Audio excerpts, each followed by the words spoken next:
Welcome, everybody, to Spotlight New Orleans.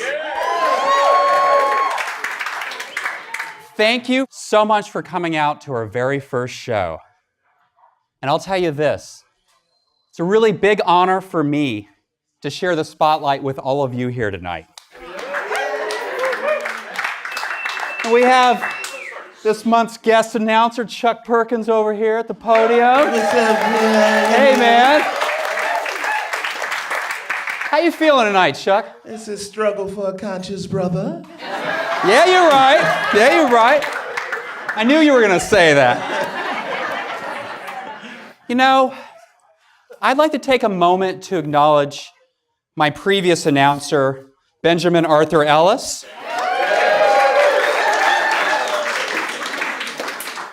Benjamin has retired from his post of announcer. He's a great guy, a friend, sensitive, intelligent, and he's taking time to focus on the great loves of his life. What are the great loves of your life, Chuck? I don't want to sound sappy, John, but man, really the great loves of my life, my two daughters, man. Aww. So it probably goes without saying that with your busy schedule, you still make it a priority to spend time with them. Oh, absolutely. Yeah. Benjamin's like that too. He'd take whole weeks off of work and stay at home. Boy, he must really love his daughters. Benjamin doesn't have any kids. No, the loves of his life are bacon and beer. Right. And I got my old friend Steve Walkup back here. Now, Steve, you put together this amazing new band. Will you introduce them for us? Sure thing, John. Can I get a big round of applause for Margie Perez? Joe Cabral. Vincent Marie. Peter Calhoun. I gotta say, I really like this theme song y'all came up with. It like something I can really dance to. And I want to acknowledge our technical director who composed the song, Marcus Bronson.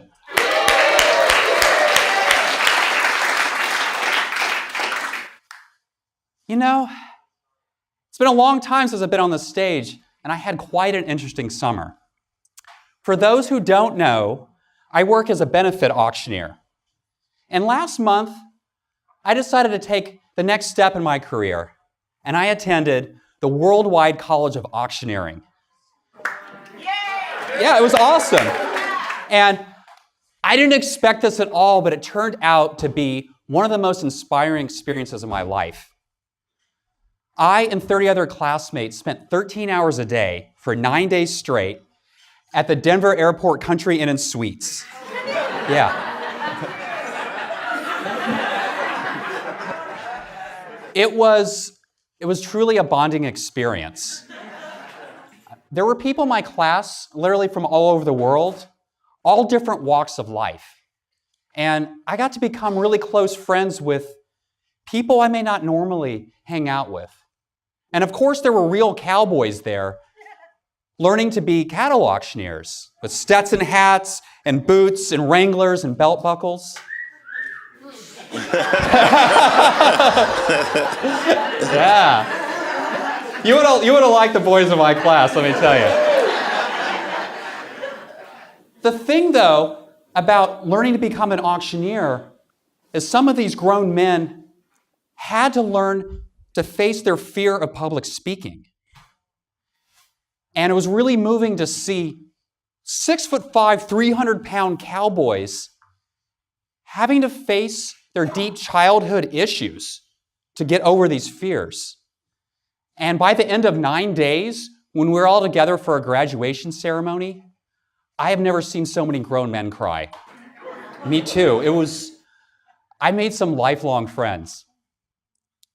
And I'll never forget our teachers. We had a few teachers that were in their 80s, and they had claimed the title of world champion cattle auctioneer long before I was born. Yeah.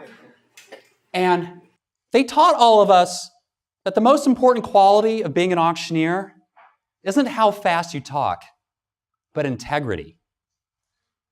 And I'm telling you, I'm going to do my best to live up to that fine example. Now, we did do a lot of fast talking in class. Every day, twice a day, we would do tongue twister drills. And I'm going to do one for you right now. It's one of our favorites. It's called Betty Botter. Betty bought some butter, but she said, this butter's bitter. If I put it in my batter, it'll make my batter bitter. So she bought a bit of better butter, put it in her better batter, made her better butter. So 'tis better that Betty bought a bit of better butter. Thank you.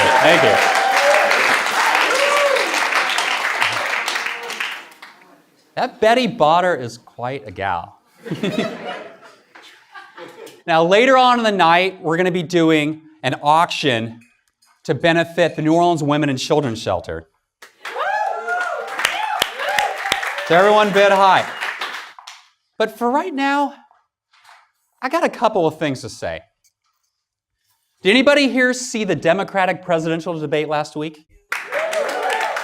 Pretty interesting. It's kind of hard to tell who really won. Yeah. Heck yeah. I will say, just some insight into my political stances, I was pulling for Bernie Sanders. But I do think he stumbled a bit when the gun control topic came up. And he did say that coming from Vermont, it's hard to get people there in rural areas to support gun control. And it's true. People in rural Vermont love their guns. And understandably so. I mean, how do you think they get the maple syrup out of the trees? But then when we look at the Republicans, their front runner is Donald Trump. Now everyone, you know, there's already been so much negativity surrounding Donald Trump. So tonight, I want to take the high road. And I'm only going to talk... Please, now.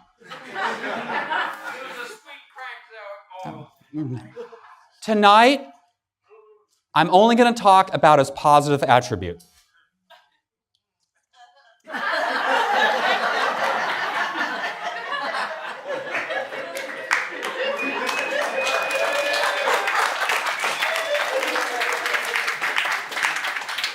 Taking the high road.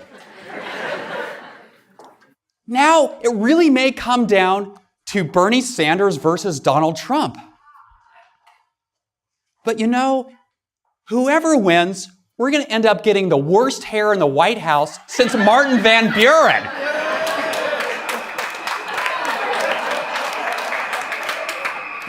Too soon?